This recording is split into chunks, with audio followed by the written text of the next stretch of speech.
A Florida death row inmate became the second man to be executed in the U.S. today and the fourth this week.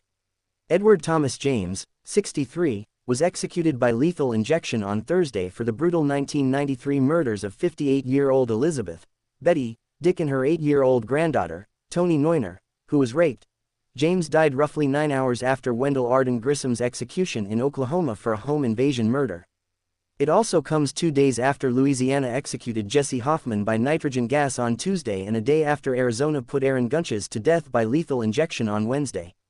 James is the second inmate to be executed in Florida this year and the 10th in the U.S. This defendant deserves no more mercy than that he showed his two victims, trial prosecutor Tom Hastings told jurors in 1995, according to an archived Associated Press story. Although James has previously said he deserves to be executed, his attorneys have recently been fighting to save his life. Here's what you need to know about James's execution. What did Edward Thomas James do? On the night of Sept. 20, 1993, Betty Dick was at home in the metro Orlando city of Castleberry with 4 of her grandchildren, who were between the ages of 2 and 10, when James arrived. He had been renting a room in Dick's home for about 6 months and had known the family for years, according to archived news stories. What did Edward Thomas James do? On the night of Sept. 20, 1993, Betty Dick was at home in the metro Orlando city of Castleberry with 4 of her grandchildren, who were between the ages of 2 and 10, when James arrived. He had been renting a room in Dick's home for about 6 months and had known the family for years, according to archived news stories. Drunk and high on crack and possibly LSD, James apparently snapped, grabbing a sleeping 8-year-old Toni Neuner, strangling and brutally raping her before he threw her lifeless body behind his bed. He told detectives that he remembered thinking, "Eddie, this ain't no fun, I'll get me a grown woman." He then went to Dick's bedroom, where he admitted to bludgeoning her, attempting to rape her and then stabbing her 23 times before fleeing the state with her purse, jewelry and car setting off a frantic manhunt. James confessed to the crimes after he was recognized on the America's Most Wanted television show and captured in California following a 17-day manhunt. He has always acknowledged his guilt and has even said he deserves the death penalty.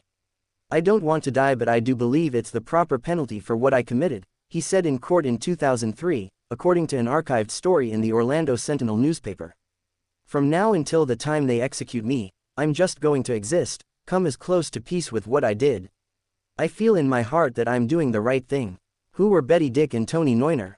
Betty Dick's children told the Orlando Sentinel that their mother took James in out of the goodness of her heart and that no one in the family would have ever suspected him capable of murder.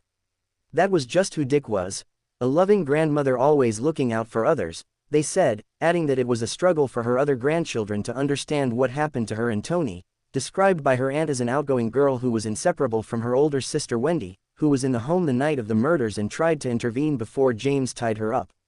"She's got a lot of anger inside of her," her aunt, Brenda Teed, told the newspaper. "It's unbelievable what she watched happen. She thinks if she could have gotten up sooner, she could have saved them." She said that the family told Dick's other grandchildren that Grandma and Toni are in heaven, but they don't understand why. "We tell them they can go outside and wave at the stars and they'll be waving at Grandma," she told the Sentinel. As for James, she told the newspaper that they just wanted to understand why he did what he did. "I'm angry as hell. I'm having a hard time believing in God," Teed said. "We have to live with the images the rest of our lives of what he did to them." When and where was James executed?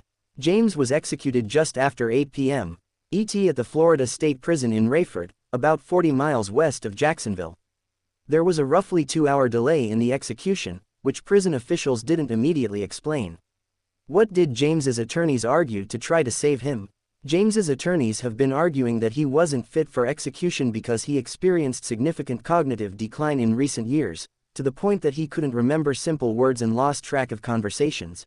In a recent court filing, his attorneys said that James pleaded guilty to the murders, despite a glaring lack of memory of the crimes, adding that he suffered from a nearly lifelong history of substance abuse, clear signs of mental illness, and memory impairment including indicators of early onset dementia. His condition means that his execution amounted to cruel and unusual punishment, which is a violation of his constitutional rights, his attorneys have argued. James was a native of Pennsylvania who left his stepfather during his teens to live with his mother in Castleberry near Orlando, where he claimed to have blackouts and got into fights. He dropped out of high school to join the army but was soon discharged for failure to conform. All courts have rejected those arguments in the weeks and days leading up to the execution. Are there any more upcoming executions? Yes, 4 executions are scheduled in the U.S. in April. Florida is set to execute Michael Tanzi on April 8. South Carolina is set to execute Mikel Mahdi on April 11. Texas plans to execute Moises Sandoval Mendoza on April 23, and James Osgood is set to be executed in Alabama on April 24. All are set to be executed by lethal injection.